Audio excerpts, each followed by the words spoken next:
Shalom. Shalom. Kita akan mulai kebaktian kita malam hari ini. Kita mau menyembah Tuhan, kita mau meninggikan nama Tuhan, kita mau menyenangkan Tuhan.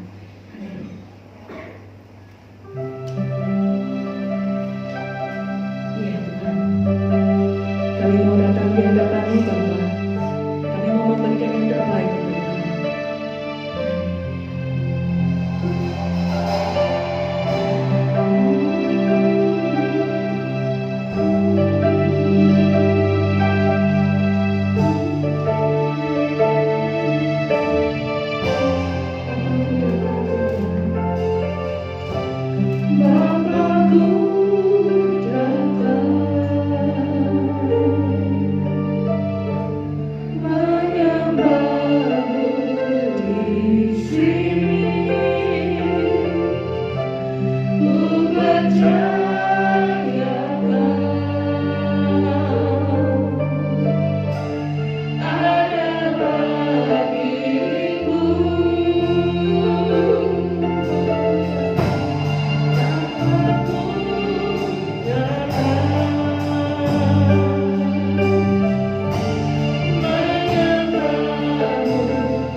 Engkau ada di tengah-tengah kami, Engkau ada di samping kami, Engkau yang menguatkan kami, Engkau yang menuntun kami. Terima kasih Bapa, terima kasih. Yes, terima kasih Tuhan, terima kasih. Kami bersyukur Tuhan, kami bersyukur. Haleluya, haleluya, haleluya. Terima kasih Tuhan, terima kasih. Terima kasih Bapa, terima kasih. Haleluya. Kami serahkan teman-teman kami masih dalam perjalanan Tuhan. Apa yang menyertai mereka sampai tempat yang dimaksudkan. Sehingga kami boleh bersama-sama memuji dan membesarkan nama-Mu. Tuhan, awat hati kami, jamah hati kami Bapa. Biarlah kami boleh mengeluarkan puji-pujian kami dengan penuh hati kami, dengan sepenuh kekuatan kami, dan sepenuh hikmat kami Bapa. Kami mau menyenangkan Engkau melalui pujian kami Tuhan. Kami mau menyenangkan Engkau dengan segala sikap kekuatan kami Bapa. Tuhan, ampuni kami. Terima kasih Bapa, terima kasih. Kami serahkan kebaktian kami malam hari ini, dari awal hingga akhirnya. Kami di dalam nama-Mu, dan kami mau menyiapkan hati kami. Kami mau membuka hati kami untuk firman-Mu, untuk puji-pujian yang menyenangkan hati-Mu. Terima kasih Bapa. Hanya di dalam nama Tuhan Yesus kami mau memuji, memuliakan nama-Mu. Haleluya. Amin. Berikan kemuliaan Tuhan kita. Haleluya. Allah kita amat baik. Ya sungguh baik, amat baik dan teramat baik. Amin.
Biar Tuhan boleh menyelidiki hati kita masing-masing.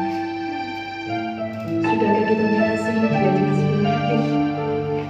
Sudahkah kita mau mendengarkan Dia dengan sepenuh hati? Haleluya. Selidiki aku, lihat hatiku, apakah ku sungguh mengasihimu, Yesus, Kau yang Maha Tahu dan menilai hidupku, tak ada yang tersembunyi bagimu.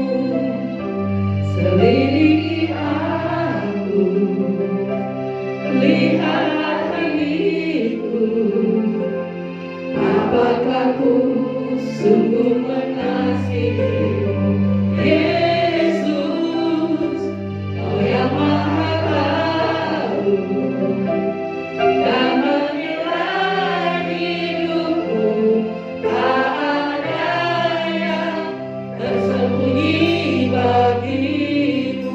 Tetap kulihat Tuhan, aku lihat kebaikan-Mu yang tak pernah habis di hidupku.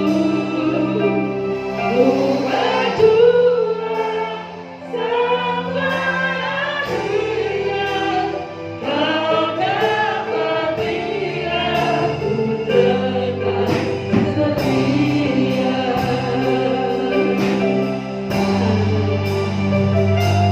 Selidiki aku, lihat hatiku, apakah ku sungguh mengasihimu, Yesus, Kau yang Maha Tahu dan menilai hidupku, tak ada yang tersembunyi bagimu. Aku lihat kebaikan-Mu yang tak pernah habis di hidupku. Ku berjuang sampai akhirnya, Kau dapati aku tetap setia. Aku lihat kebaikan-Mu yang tak pernah habis di hidupku. Berjuang sampai akhirnya, Kau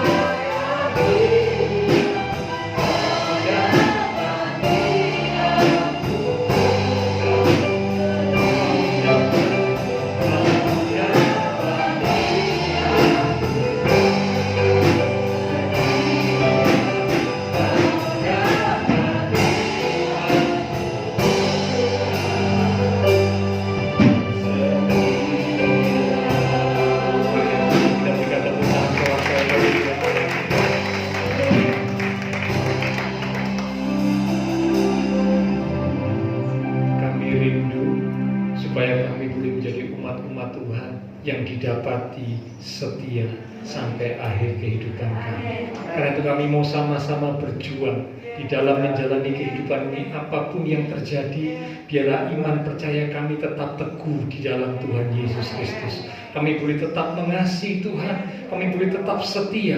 sampai akhir hidup kami. Terima kasih Tuhan buat kesempatan sore hari ini. Kami boleh datang di rumah Tuhan. Sudah kami sampaikan puji-pujian sorak-sorai kami dari hati yang mengasihi Tuhan. Kami percaya setiap pujian kami boleh menyenangkan hati Tuhan. Engkau hadir di tengah-tengah ibadah kami sesuai janji firman Tuhan. 2-3 orang bersekutu di dalam nama Tuhan, maka Tuhan ada di tengah-tengah kami. Kami hargai, kami hormati kehadiran Tuhan.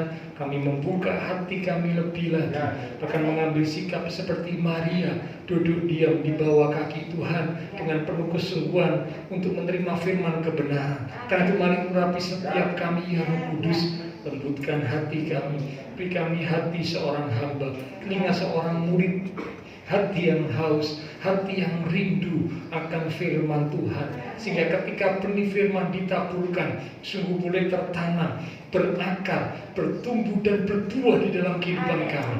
Hidup kami semakin diubah, iman rohani kami semakin didewasakan. Roh Kudus, urapi pula hamba-Mu yang terbatas. Taruh pikiran dan perkataan Kristus pada diri hamba-Mu. Bila Tuhan yang berkata-kata melalui mulut bibir hamba-Mu sampai kepada pesan Tuhan bagi setiap kami saat ini. Kami umat-umat Tuhan siap untuk menerimanya. Di dalam nama Tuhan Yesus Kristus, semua yang siap diberkati dengan firman Tuhan bersama kita berkata amin. Sedang kembali Bapak Saudaranya. Shalom. Puji Tuhan. Oke, kita akan belajar kebenaran firman Tuhan pada sore malam hari ini. Kita buka dari kitab Filipi pasal yang ketiga di ayat yang ke-10. Karena ada ayat-ayat yang cukup banyak yang akan kita baca, jadi karena itu saya mengajak Bapak Ibu Saudara menyiapkan Alkitab ataupun gadget, ya, disiapkan, dibuka di aplikasi Alkitab, jadi dengan cepat nanti kita bisa melihatnya, ya. Akan lebih menyenangkan hati Tuhan jikalau di silent ataupun di airplane mode, ya, jadi tidak mengganggu konsentrasi kita menerima firman Tuhan. Filipi pada pasal yang ketiga di ayat yang ke-10. Saya akan bacakan. Demikian firman Tuhan, yang kukehendaki ialah mengenal Dia dan kuasa kebangkitannya dan persekutuan dalam penderitaannya, di mana aku menjadi serupa dengan Dia dalam kematiannya. Amin. Ya. Judul perenungan firman Tuhan pada sore malam hari ini adalah bertumbuh dalam pengenalan akan Tuhan. Sekali lagi, bertumbuh dalam pengenalan akan Tuhan. Rasul Paulus berkata, yang kukehendaki ialah mengenal Dia dan kuasa kebangkitannya. Minggu yang lalu kita baru memperingati Paskah, kematian dan kebangkitan Tuhan Yesus. Nah, Rasul Paulus berkata, aku rindu, aku menghendaki supaya aku mengenal bukan hanya sekedar kuasa kebangkitan Kristus, tapi mengenal pribadi Tuhan. Mengenal kuasa kebangkitan Kristus penting buat iman percaya kita, tapi nggak boleh hanya itu saja. Mengenal Tuhan, mengenal pribadi Tuhan menjadi sesuatu yang sangat penting. Itulah sebabnya kerinduan dari Rasul Paulus tertulis dalam Filipi 3 ayat yang ke-10. Nah, bertumbuh dalam pengenalan akan Tuhan adalah hal yang sangat penting. Di Yeremia 9, mari kita lihat sebentar saudara, ya. Yeremia 9. Siapkan Alkitab. Yeremia 9 ayat yang ke-23 sampai 24. Yeremia 9 ayat 23 sampai 24. Beginilah firman Tuhan. Janganlah orang bijaksana bermegah karena kebijaksanaannya. Janganlah orang kuat bermegah karena kekuatannya. Janganlah orang kaya bermegah karena kekayaannya. Tetapi siapa yang mau bermegah ini maksudnya berbangga, gitu ya. Baiklah bermegah karena yang berikut, bahwa ia memahami dan mengenal aku, mengenal Tuhan, mengenal pribadi Tuhan, bahwa akulah Tuhan yang menunjukkan kasih setia, keadilan, dan kebenaran di bumi. Sungguh semuanya itu kusukai. Demikianlah firman Tuhan. Nah, begitu pentingnya pengenalan akan Tuhan sampai dikatakan dalam Yeremia, kalau mau bermegah, kalau mau berbangga, bermegahlah, berbanggalah karena memahami dan mengenal Tuhan. Tapi kalau bermegah soal yang lain, jangan. Ada 3 hal yang biasanya membuat orang bermegah, berbangga diri, atau sombong. Pandai, bijak, merasa diri orang pandai, ya, orang bijak, mungkin lulusan bukan hanya S1, S2, bahkan S3. Ya, gelar S3 itu kadang-kadang dijejer, di depan ada doktor, di belakang ada PhD. Waduh, bangga, wah aku ini orang pinter, ya bukan cuma sarjana, tapi lulusan program doktoral, wah bangga, sombong, ya gelarnya ditunjuk-tunjukkan, aku ini orang pandai. Jangan. Kalau ada anak Tuhan yang pandai, puji Tuhan, tapi jangan berbangga karena kepandaian. Tuhan bilang jangan. Ada lagi yang lain, bermegah atau berbangga karena kuat. Wah, aku ini kuat, ya, lalu jadi bermegah diri. Jangan. Tuhan bilang jangan. Ada lagi yang lain bermegah karena kaya. Wah, aku ini orang yang diberkati, kekayaanku, ya, berkat jasmaniku limpah. Lalu mulai berbangga diri karena kekayaan. Jangan. 3 hal ini yang biasanya jadi kebanggaan seorang manusia, ya, kepandaian atau kebijaksanaan, yang kedua kekuatan, dan yang ketiga kekayaan. Nah, ini biasanya yang paling ditunjukkan, dibanggakan oleh seorang manusia. Umat Tuhan tidak boleh berbangga karena itu. Kalau ada umat Tuhan yang bijaksana, puji Tuhan. Umat Tuhan yang pandai, wah bagus. Ada umat Tuhan yang kuat, puji Tuhan. Ada umat Tuhan yang kaya, puji Tuhan. Tapi jangan bermegah karena 3 hal itu. Tuhan tidak suka, Tuhan tidak mau. Apa yang disukai Tuhan? Kalau Bapak Ibu baca di ayat 24 dikatakan, sungguh semuanya itu kusukai. Apa yang disukai Tuhan? Yang disukai Tuhan adalah ketika umat Tuhan bermegah, berbangga karena memahami dan mengenal Tuhan. Tuhan yang melimpahkan, menunjukkan kasih setia, keadilan, dan kebenaran. Itu yang Tuhan suka. Ya, jadi begitu pentingnya pengenalan akan Tuhan, sehingga sampai Tuhan bilang bermegahlah, berbanggalah karena mengenal Tuhan. Ya, ini menjadi satu hal yang menyukakan hati Tuhan. Jadi kalau Bapak Ibu Saudara rindu bersama saya menyukakan hati Tuhan, jangan bermegah soal yang lain. Bermegahlah karena kita bertumbuh dalam pengenalan akan Tuhan. Nah, begitu pentingnya pengenalan akan Tuhan, Raja Daud yang diakui oleh Alkitab sebagai seorang yang berkenan di hati Tuhan. Ya, kalau Bapak Ibu baca di Alkitab itu, raja-raja selanjutnya setelah Daud, di bawahnya Daud, keturunannya, ya, kalau ada yang hidupnya benar, berkenan di hadapan Tuhan, mesti dikatakan seperti Daud, bapak leluhurnya. Ya, jadi Daud ini menjadi satu tolok ukur, gitu ya, orang yang berkenan di hadapan Tuhan. Dan di Perjanjian Baru, di kitab Kisah Para Rasul, Tuhan mengakui, Tuhan berkata, telah kudapati seorang yang berkenan di hatiku. Dialah Daud bin Isai. Wah, luar biasa. Nah, Daud sebagai seorang yang berkenan di hadapan Tuhan, ketika Daud mengajari anaknya yang akan menggantikan tahtanya menjadi raja, Daud mengajari satu hal yang penting. Apa yang diajari Daud? Yuk kita lihat 1 Tawarik 28 ayat yang ke-9. 1 Tawarik 28 di ayat yang ke-9. Saya baca yang awal saja ya untuk menyingkat waktu. Dan engkau anakku Salomo, ini perkataan Daud kepada anaknya Salomo, kenallah Allahnya ayahmu, dan beribadahlah kepadanya dengan tulus ikhlas dan dengan rela hati. Ternyata yang ditekankan, disampaikan, dinasehatkan oleh Daud, seorang yang berkenan di hati Tuhan, kepada anaknya untuk menjadi raja menggantikan dia. Daud berkata, kenallah Allahnya ayahmu. Dengan kata lain, milikilah pengenalan akan Tuhan. Orang tua mengajari anak-anak hal-hal yang lain yang baik boleh.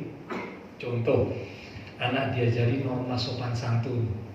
Bagus dong, saya juga ngajari nih ya. Kalau bertemu orang yang lebih tua, berilah salam lebih dahulu.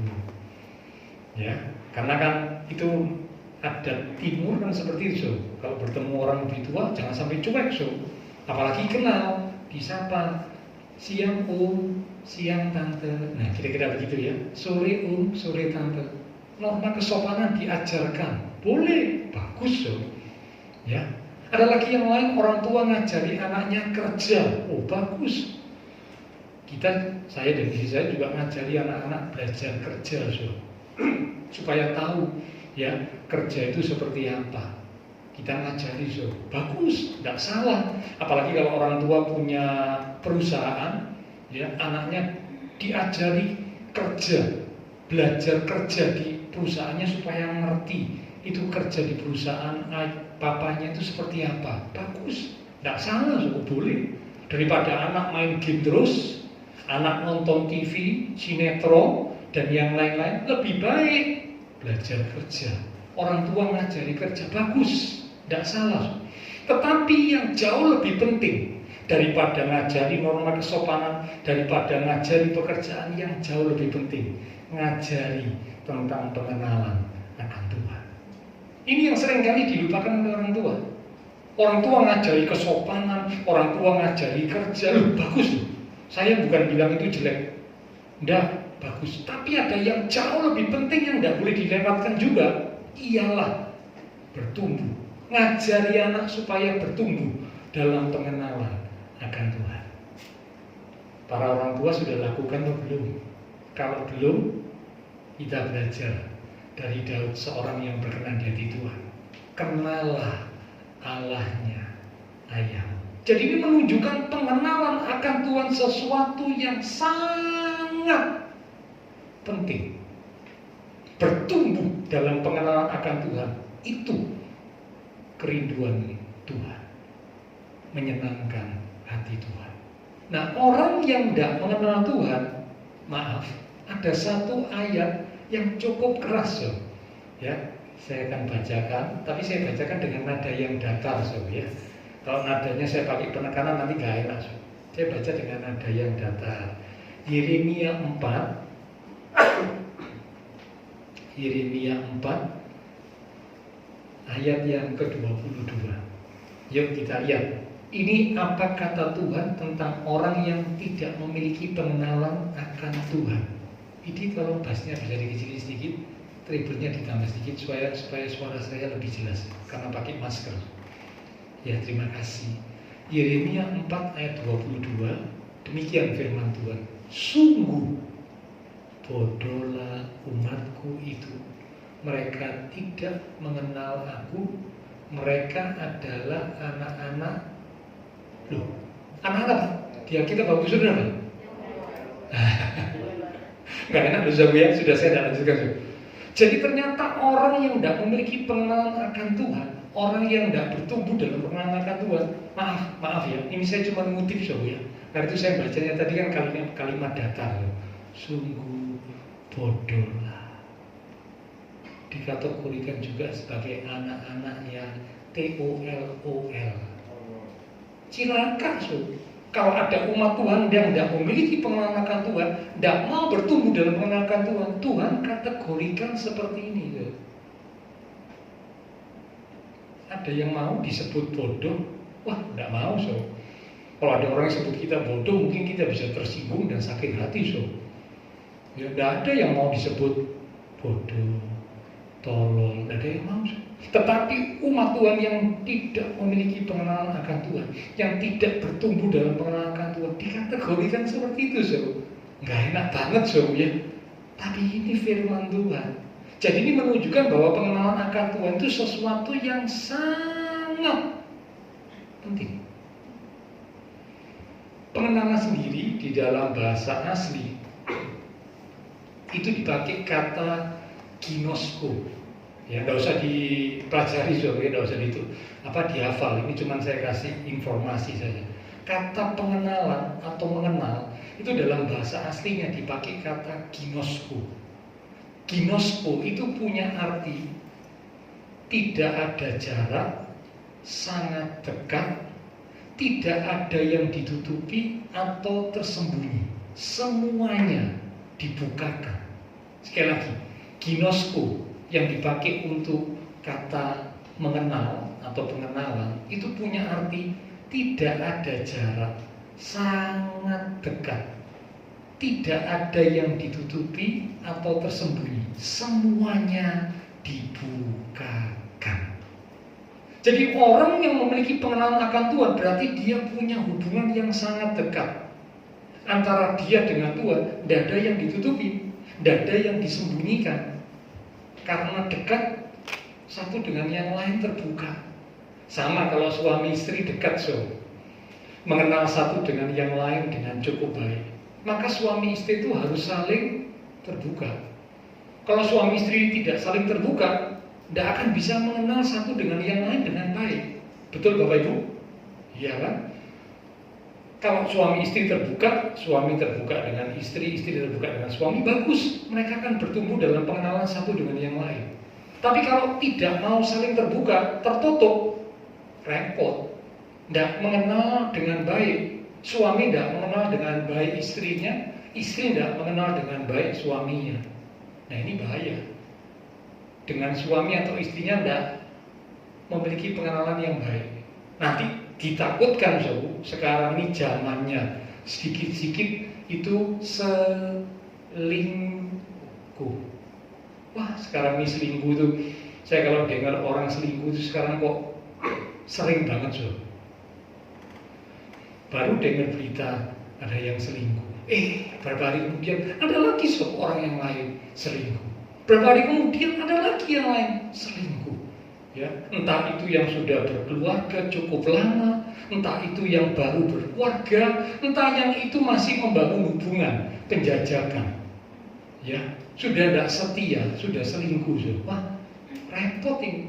Jadi rupanya sekarang ini mencari orang yang setia itu semakin sulit, semakin langka. Bersyukurlah Bapak Ibu yang punya pasangan hidup setia. Amin. Itu satu hal yang luar biasa Punya istri setia, punya suami setia. Wah, itu ciamik Itu yang Tuhan mau. Nah bersyukur ya, walaupun mungkin ada kekurangan dari pasangan kita, tapi kalau mereka setia ya, sama-sama setia, wah itu satu hal yang luar biasa. Oke, nah kita kembali. Jadi Tuhan mau supaya kita memiliki pengenalan akan Tuhan, dekat dengan Tuhan, tidak ada yang ditutupi, sehingga bisa saling mengenal dengan baik. Nah, ciri-ciri orang yang tidak memiliki pengenalan akan Allah itu ada beberapa ciri yang dijelaskan oleh Alkitab. Ayo kita lihat Efesus 4 ayat 17 sampai 20. Efesus 4 ayat 17 sampai 20. Perikopnya itu berjudul manusia baru. 17. Sebab itu kukatakan dan kutegaskan ini kepadamu di dalam Tuhan. Jangan hidup lagi sama seperti orang-orang yang tidak mengenal Allah. Nah ini ciri-cirinya ya. Orang-orang yang tidak mengenal Allah itu ciri-cirinya apa saja? Keadaan mereka yang tidak mengenal Tuhan itu seperti apa? Dengan satu, pikirannya yang sia-sia dan pengertiannya yang gelap. Jauh dari hidup persekutuan dengan Allah karena kebodohan yang ada di dalam mereka, dan dua, karena kedegilan hati mereka. 3, perasaan mereka telah tumpul sehingga mereka 4, menyerahkan diri kepada hawa nafsu dan mengerjakan dengan serakah segala macam kecemaran. Tetapi kamu yaitu Bapak Ibu Saudara dan saya, bukan demikian. Kamu telah belajar mengenal Kristus. Jadi Tuhan berkata, jangan hidup seperti orang-orang yang tidak mengenal Tuhan. Nah, orang-orang yang tidak mengenal Tuhan itu cirinya apa? Tadi saya sudah sebutkan. Yang pertama, pikirannya itu sia-sia. Pengertiannya itu gelap. Pikiran sia-sia, pengertiannya gelap. Karena gelap berarti tidak punya pengertian. Ya, pikirannya sia-sia. Yang kedua, hatinya degil. Degil itu kaku. Diberi nasihat, diberi masukan yang benar, tidak mau terima. Kaku. Nah, ini orang Israel seperti itu ya, degil, kaku. Ini maaf, orang yang tidak mengenal Tuhan. Kalau orang yang mengenal Tuhan diberi nasihat kebenaran, harus terima, karena ini kebenaran. Ya. Yang ketiga, perasaannya tumpul. Tumpul itu berarti tidak punya perasaan, ya. Dan yang keempat, yang terakhir, perbuatannya penuh dengan kecemaran. Jadi tingkah laku, tindak tanduknya, perbuatannya, waduh, cemar, penuh dengan kecemaran. Hal-hal yang tidak baik, hal-hal yang tidak benar, hal-hal yang jahat, itu yang terus dilakukan. Inilah ciri orang yang tidak mengenal Tuhan. Nah, Paulus bilang, kamu itu ya Bapak Ibu Saudara dan saya termasuk di dalamnya ya. Tidaklah demikian, karena kita telah belajar untuk mengenal Tuhan. Ya, jadi karena itu saya ngajak, saya juga belum sempurna Bapak Ibu Saudara ya. Saya juga sedang belajar untuk bertumbuh dalam pengenalan akan Tuhan. Saya mengajak, ayo sama-sama kita belajar bertumbuh dalam pengenalan akan Tuhan. Ya, oke. Nah, sekarang kita lihat, supaya kita bisa bertumbuh dalam pengenalan akan Tuhan, ada hal-hal apa saja yang harus ditambahkan, yang harus dilakukan dalam hidup kita, supaya kita bertumbuh dalam pengenalan akan Tuhan. Kita buka 2 Petrus pertama, 2 Petrus pasal yang pertama, di ayat yang ke-5 sampai dengan ayat yang ke-8. Saya baca ayat 8 dulu ya, nanti baru balik ke ayat 5. Lompat ayat 8. Sebab apabila semuanya itu ada padamu dengan berlimpah-limpah, kamu akan dibuatnya menjadi giat. Giat ini berarti rajin, semangat, bergairah. Kamu akan dibuatnya menjadi giat dan berhasil dalam pengenalanmu akan Yesus Kristus Tuhan kita. Jadi ayat 8 berkata, kalau semuanya itu ada pada kita dengan limpah, kita akan jadi giat dan berhasil dalam pengenalan akan Tuhan. Nah, sekarang kita lihat kata semuanya itu apa itu maksudnya. Yuk kita lihat ayat 5. Tetapnya 2 Petrus pertama ayat 5. Justru karena itu kamu harus dengan sungguh-sungguh berusaha untuk menambahkan kepada imanmu kebajikan, dan kepada kebajikan pengetahuan, dan kepada pengetahuan penguasaan diri, dan kepada penguasaan diri ketekunan, dan kepada ketekunan kesalehan, dan kepada kesalehan kasih akan saudara-saudara, dan kepada kasih akan saudara-saudara kasih akan semua orang. Ternyata kata semuanya itu dijelaskan dalam ayat-ayat ini, dimulai dari yang pertama itu iman. Memang iman itu dasar, seperti kayak rumah punya fondasi, so, ya.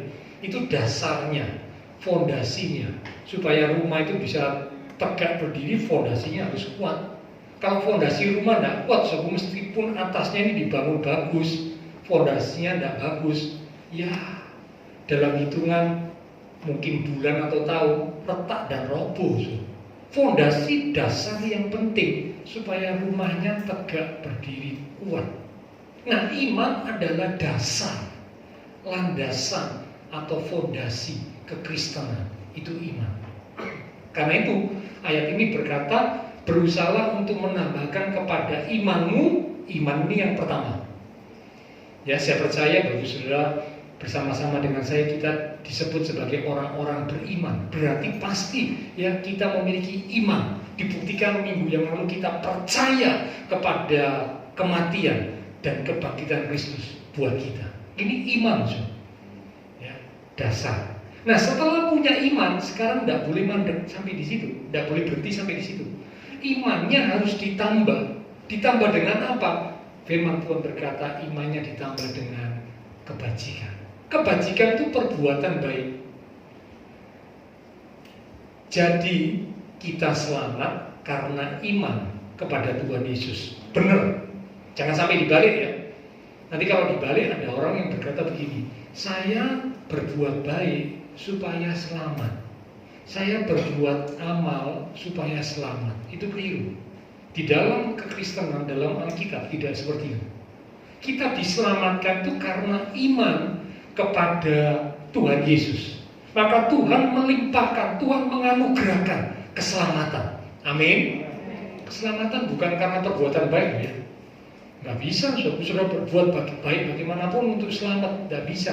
Mengapa? Karena perbuatan baik manusia di hadapan Tuhan itu seperti kain lara, kain kotor. Nggak laku. Kebaikan manusia seberapa, nggak bisa mau menyelamatkan, nggak bisa. Tetapi ketika kita sudah menerima keselamatan sebagai anugerah Tuhan, nah keselamatan yang sudah kita terima, iman akan keselamatan yang sudah kita terima, itu membuat kita sekarang jadi orang yang suka berbuat baik. Jangan berbuat jahat ya. Setelah punya iman, imannya ditambah dengan kebajikan, perbuatan baik. Bukan untuk menyelamatkan, tapi karena sudah diselamatkan, maka berbuat baik. Nah, Bapak-Ibu, ini penting. Tidak boleh keliru ini ya. Ini dasar yang penting. Berbuat baik bukan supaya selamat, bukan. Tapi karena sudah diselamatkan, karena kita berterima kasih, Tuhan sudah anugerahkan keselamatan buat kita. Sekarang kita berbuat baik. Jangan berbuat jahat, jangan. Berbuat baik, karena sudah diselamatkan. Nah, setelah iman ditambah dengan kebajikan, kebajikan ditambah lagi, dilanjut. Ditambah dengan apa? Pengetahuan. Pengetahuan akan kebenaran, pengetahuan akan firman kebenaran. Sebab kebajikan tanpa ditambah dengan pengetahuan, kebajikannya bisa salah. Salah sasaran, salah arah, bisa salah kebaikannya. Karena tidak punya pengetahuan. Tapi kalau punya pengetahuan, itu menjadi yang membatasi, yang meluruskan, yang memberi arah, sehingga kalau berbuat baik di dalam kebenaran. Ya, karena ada perbuatan baik tapi tidak di dalam kebenaran. Ada perbuatan baik di dalam kebenaran. Itu penting. Karena itu kebajikan ditambah pengetahuan. Bukan pengetahuan ilmu, pengetahuan manusia, bukan. Pengetahuan kebenaran firman. Nah, lanjut pengetahuan kebenaran firman ditambah dengan penguasaan diri. Jadi kalau sudah tahu firman, sekarang dilatih menguasai diri. Berapa waktu yang lalu saya sampaikan firman, menguasai diri ini bukan hal yang mudah.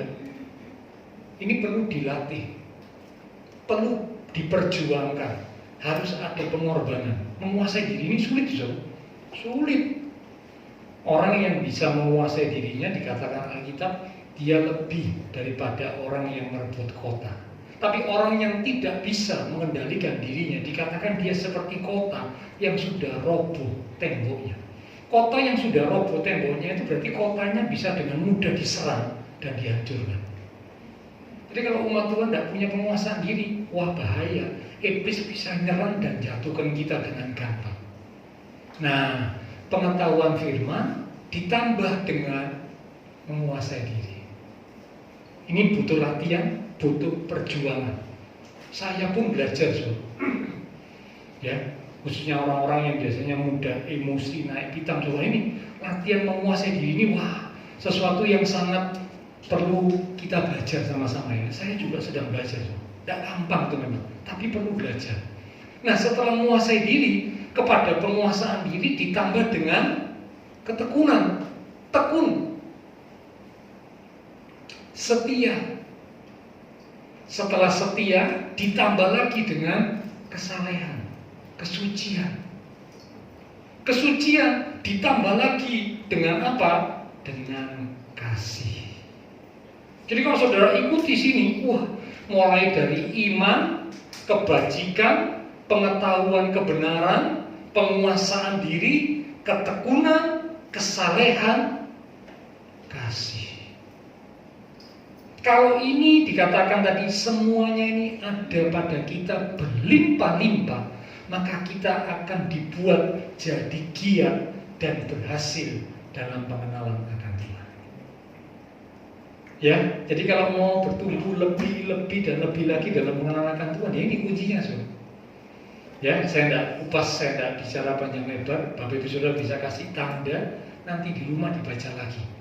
Yang mulai dari iman, kebajikan, pengetahuan kebenaran, penguasaan diri, ketekunan, kesalehan, kasih. Ini ditambah, pengenalan kita akan Tuhan akan mengalami pertumbuhan. Oke. Nah, sekarang kita masuk di bagian yang paling akhir. Ciri-ciri orang yang mengenal Tuhan itu seperti apa?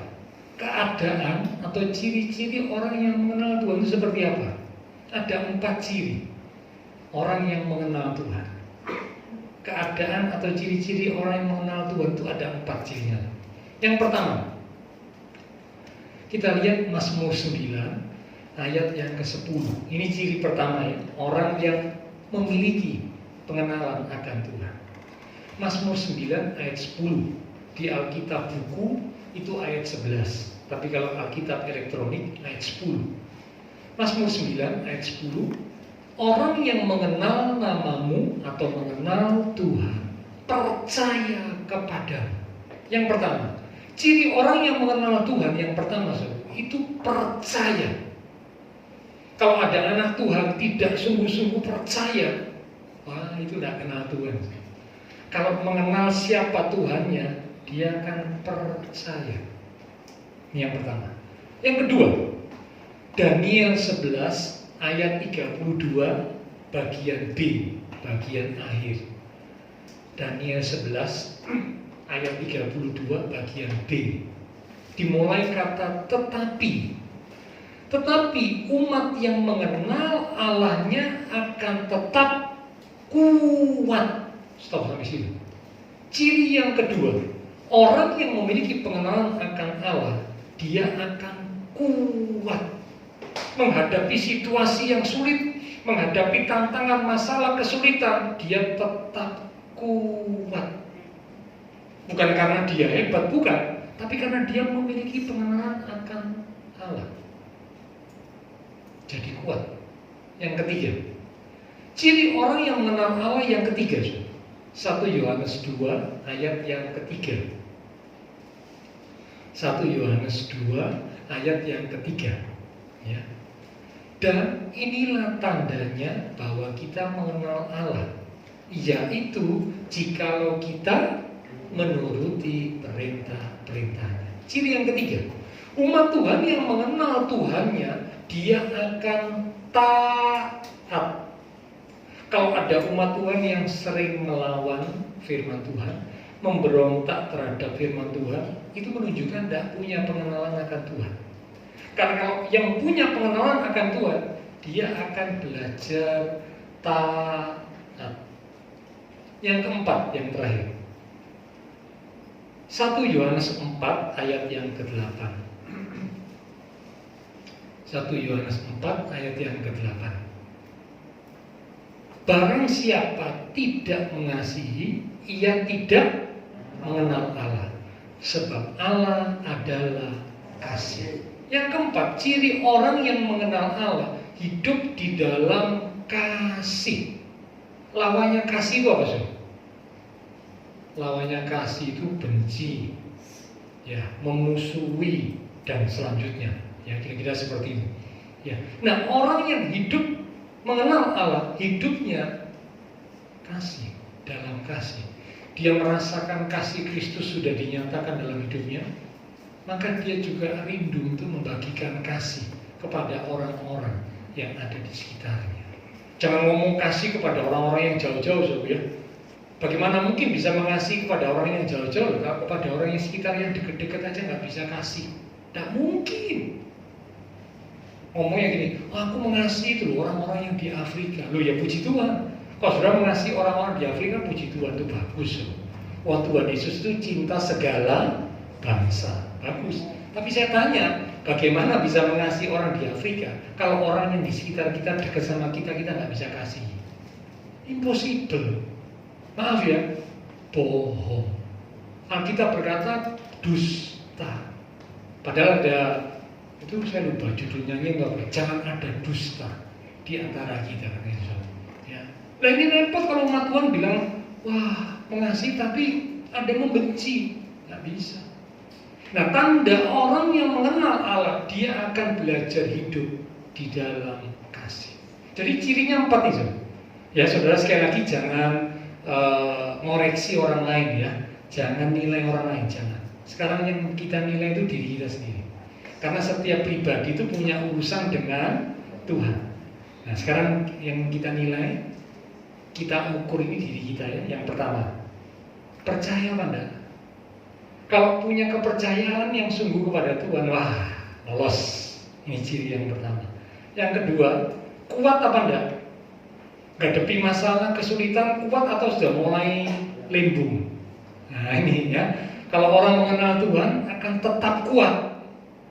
Dua. Yang ketiga, taat atau enggak? Dengar firman, terima firman, taat atau melawan, memberontak, tidak mau taat. Nah, yang keempat, ada kasih, belajar hidup dalam kasih atau tidak? Ya, nah jadi inilah ciri-ciri orang yang mengenal Tuhan. Nah, mari saya mengajak sama-sama kita belajar, ya, bertumbuh di dalam pengenalan akan Tuhan. Itulah sebabnya Rasul Paulus berkata, yang ku kehendaki ialah mengenal Dia dan kuasa kebangkitannya. Bukan hanya mengenal kuasa kebangkitan, tapi juga mengenal pribadi Tuhan, sehingga kita bertumbuh dan semakin bertumbuh dalam pengenalan akan Tuhan. Silakan pelayan mimbar bisa kembali maju ke depan. Ayat penutup yang terakhir kita baca Hosea 6 ayat yang ketiga. Ini penutup yang terakhir, ya, benar-benar terakhir. Hosea 6 ayat yang ketiga. Marilah kita mengenal dan berusaha sungguh-sungguh mengenal Tuhan. Ia pasti muncul seperti fajar. Ia akan datang kepada kita seperti hujan pada akhir musim yang mengairi bumi. Amin. Marilah kita mengenal dan berusaha sungguh-sungguh mengenal Tuhan. Nah, ini sebuah kalimat ajakan yang mengajak Bapak Ibu Saudara bersama saya, ayo berusaha sungguh-sungguh untuk bertumbuh dalam pengenalan akan Tuhan lebih lagi. Kita datang kepada Tuhan. Kalau kita sungguh mengenal Tuhan, kita bisa katakan dengan sungguh lewat pujian ini, Kau yang terindah di dalam hidup ini, tiada Allah Tuhan yang seperti Engkau, besar perkasa, penuh kemuliaan. Kau yang termanis, Kau yang termanis di dalam hidup ini. Kami mencintai Engkau, ku cinta Kau lebih dari segala.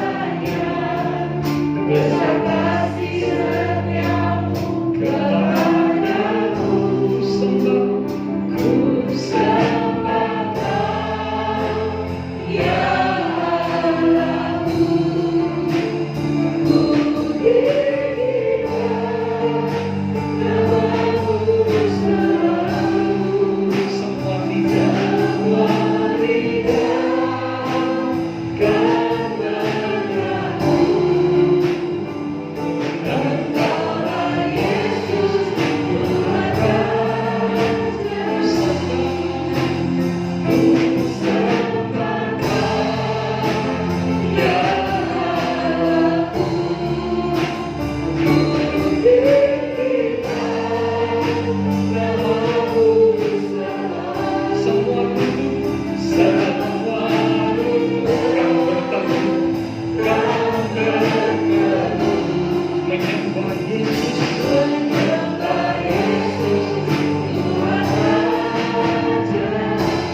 Mari jemaat Tuhan sendiri katakan, Engkau yang terindah di dalam hidup ini Tuhan.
dalam pengenalan akan Tuhan.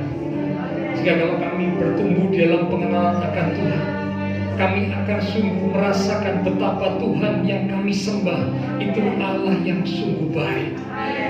Dikatakan seperti pujian yang baru kami sampaikan, Engkaulah yang termanis, Engkaulah yang terindah dalam hidup kami, Engkaulah Tuhan yang layak untuk disembah dan dipuji. Karena Tuhan, kami mau bertumbuh di dalam pengenalan akan Tuhan. Kami mau semakin percaya dan kami jadi kuat di dalam Tuhan, belajar taat serta hidup di dalam kasih. Itulah ciri-ciri tanda keadaan orang yang bertumbuh dalam pengenalan akan Tuhan. Hamba terbatas untuk berkata dan menjelaskan, tapi Roh Kudus, Engkau yang akan terus mengingatkan firman yang sudah kami terima, sehingga setiap kami umat Tuhan yang hadir pada sore malam hari, benar-benar kami memiliki pengenalan yang lebih dan lebih lagi akan Engkau Tuhan. Dan itu menjadi sesuatu yang menyukakan hati Tuhan. Terima kasih Tuhan, kami percaya Tuhan memberkati setiap umat-umat Tuhan. Berkati di dalam iman rohani, keluarga, rumah tangga, pekerjaan, studi, masa depan, kesehatan. Tuhan berkati. Bahkan perlindungan Tuhan memproteksi setiap umat Tuhan, dijauhkan dari segala rintangan, mara bahaya, gangguan, kecelakaan, sakit, penyakit. Kami tolak dalam nama Tuhan Yesus. Perlindungan Tuhan yang sempurna nyata dalam hidup kami. Terima kasih Tuhan. Terima kasih Bapa Surgawi. Kami berdoa, jikalau ada teman-teman seiman kami yang sakit, Tuhan jamah, pulihkanlah kekuatan, kesehatan, kesembuhan di dalam nama Tuhan Yesus. Oleh bilir Tuhan Yesus, teman-teman seiman yang sakit disembuhkan, yang lemah dikuatkan, yang susah dihiburkan, yang sedang menghadapi masalah pergumulan. Kami percaya Tuhan akan memberikan pertolongan tepat pada waktunya bagi setiap kami yang tetap menanti-nantikan Tuhan. Terima kasih Tuhan. Semua yang sudah melayani persembahan yang akan dipersembahkan, apapun yang dilakukan setiap umat Tuhan, karena mengasihi Tuhan, Allah sumber segala berkat akan memberkati kembali berlipat kali ganda. Kami berdoa memberkati bangsa negara kami Indonesia, pemimpin-pemimpin bangsa kami, beri hikmat Tuhan atas setiap mereka. Kota kami Surabaya dalam perlindungan Tuhan, maka tetangga lingkungan sekitar gereja Tuhan, Tuhan berkati mereka sekalian. Memberkati setiap jemaat-jemaat Tuhan yang berulang tahun sepanjang minggu ini. Biarlah kami boleh semakin mengasihi Tuhan. Demikian juga Tuhan, Tuhan, persiapkan setiap kami umat Tuhan untuk mengikuti perjamuan kudus pada ibadah minggu depan. Baik kami umat Tuhan, baik para hamba-hamba-Mu yang akan melayani, supaya persekutuan dengan tubuh dan darah Tuhan sungguh-sungguh boleh mendatangkan berkat, kekuatan, dan kuasa Allah semakin bekerja dalam hidup kami. Setelah selesai ibadah kami malam ini, kami akan berpisah kembali ke aktivitas kami masing-masing. Biarlah segala berkat, anugerah, damai, sukacita yang melimpah dari Allah Bapa Surgawi, kasih Tuhan Yesus Kristus, dan persekutuan dengan kuasa Roh Kudus akan terus memimpin menuntun langkah kehidupan setiap kita. Itu terus minta kita sekalian mulai malam ini sampai Maranatha Tuhan Yesus datang kembali. Di dalam nama Tuhan Yesus Kristus, semua yang percaya diberkati Tuhan. Mari bersama dengan iman kita berkata, Amin.